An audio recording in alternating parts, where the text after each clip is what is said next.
May you find happiness and peace, and may your home stand the test of time. Hello guys, welcome back to my channel. My name is Mary. Today I'll be reacting to 10 minutes of Burr telling the truth. I know it's been a while since I reacted to Burr. Well, I'm back to it. So guys, without further ado, let's get started. I saw a woman a couple months back, professional soccer player, right? She goes on to ESPN or one of these sports channels, and she starts bitching, going like, I don't understand, how come female athletes don't make as much as male professional athletes?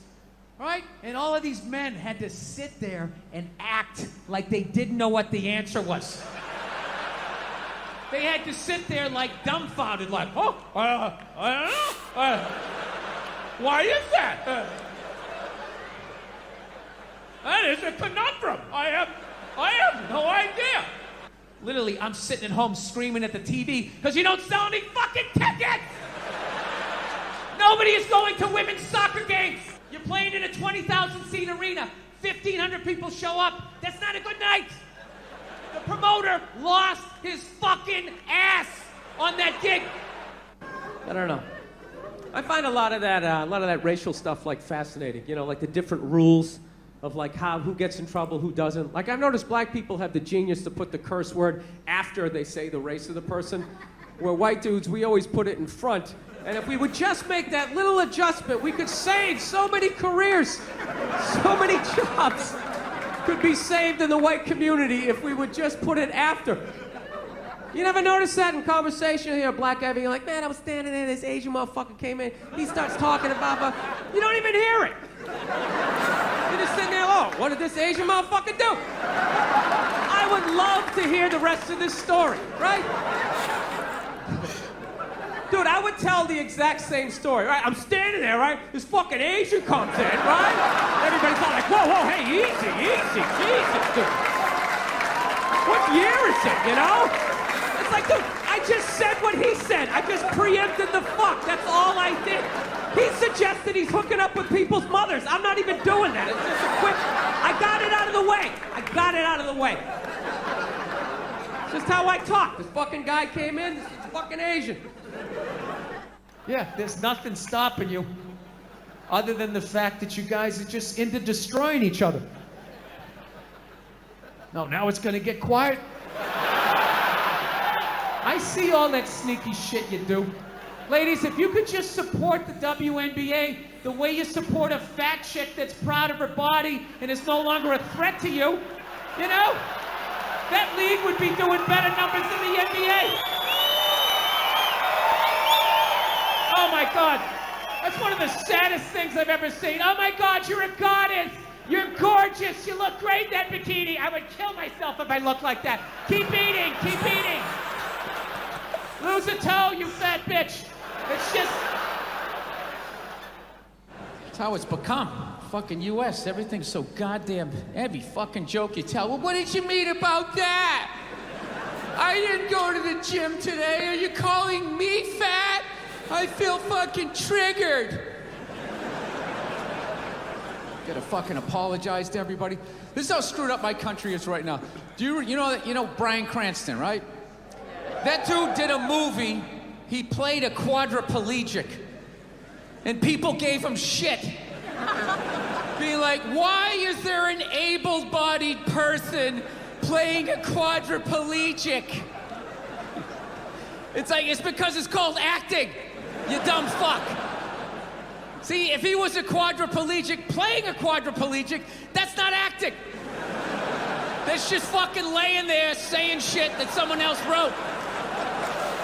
So tell us, what did you do to prepare for the role?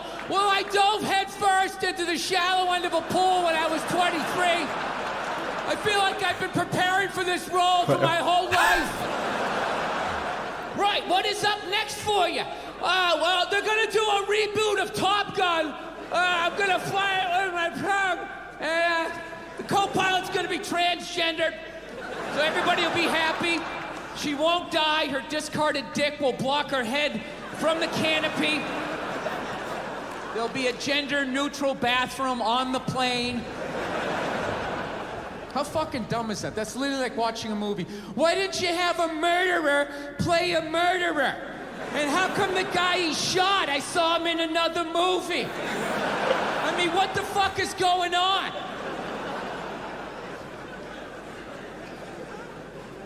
No, I don't know what it is. I don't know what it is. I don't know what the fuck is going on. But I think white women started it. It's the worst. The fucking worst. It's all they do is bitch, moan, and complain. I had no idea how difficult it was to be a white woman in the United States of America. Evidently, it's really difficult. Yeah, they're always bitching. Do you have any idea what it's like to be me? Well, I imagine it would be slightly less awesome than my life.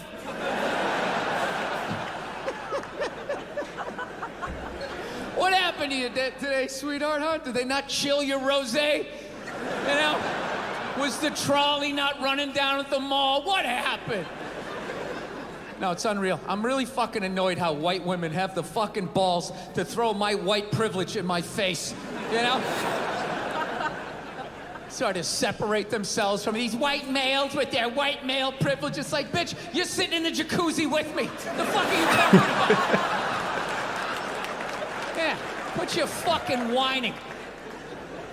Look, here's a little caveat here, so you don't think I'm a complete asshole right out of the gate. All right, if you live in some honey boo boo lifestyle on the Appalachian Trail, you know, your uncle just banged you in the dirt. All right, Every white person likes to lie to themselves that they were alive, 150 years ago, that they would have been working on the Underground Railroad, trying to help slaves escape, right? I would have been one of the good white people.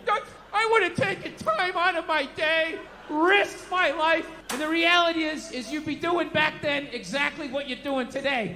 Nothing. That's true. Not a fucking thing. Maybe a little hashtag, Black Lives Matter. How about that? Oh my God, my heart breaks on my L-shaped couch. My favorite thing about the Black Lives Matter marches was the store windows that would have the plywood over the windows, and then it would say Black Lives Matter on top of the plywood. I just love the duality of that message, you know? It's like, Black Lives Matter, we're all the same, we're all one. Don't burn down my store, you fucking animals. Everybody is welcome in this store. Anyone can come in, one at a time. Follow him. This is how they argue, as far as I can tell. All right? If they're right, they argue the point. And they stay on point and make sure you stay on point until you're down on your knees, apologizing, begging for forgiveness. All right? No problem with that. Totally respect it. But here's the thing. If they're wrong, they go rogue. They go off-road. They start thinking of shit you're sensitive about. Maybe you don't get along with your dad. And in their head, they just start concocting this evil statement. Totally designed, this desperate Hail Mary attempt to make you so fucking mad, you just call him a cunt. That's what it is. And cunt trumps all the bullshit they did to start the argument. Now it's not about that. Well, that's no reason to call me a cunt. And then that's it. You're in this room now, right?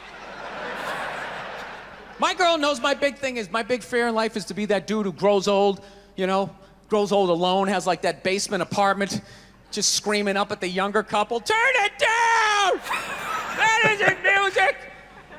So I noticed that anytime she was losing a fight, out of nowhere, she'd just be like, well, that's why you're just gonna grow old and be alone. Then I'd lose my shit.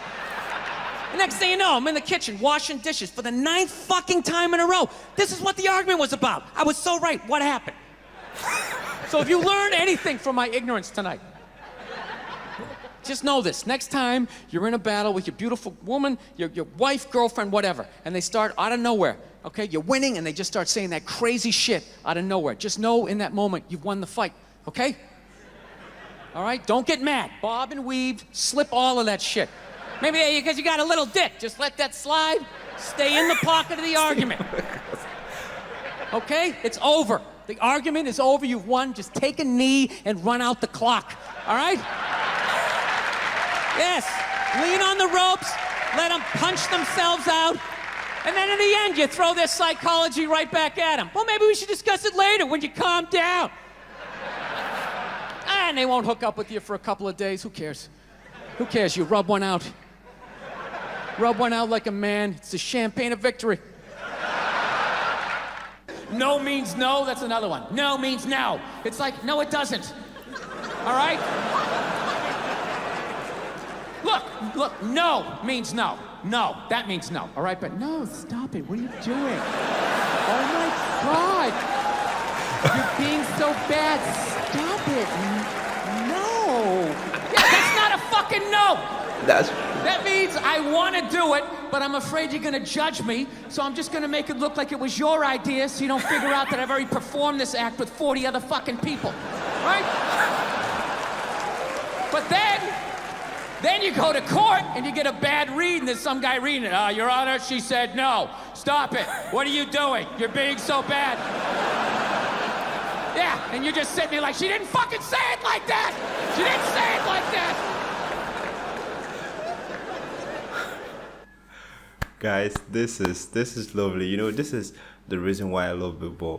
Majority of his stories are coming from, let's say, life experience or people experience, and or especially when he was talking about his wife, you know, winning an argument every single time because she knows his weak point. You know, aside from that, he made mention of the NBA, and sincerely speaking, he's right. You know, you don't expect something to change where you are not putting the work. You know, if you want something to change, you have to, you know, work towards it. So if you want NBA to change for ladies, you have to support them, because when you keep on supporting them, they'll keep on selling tickets.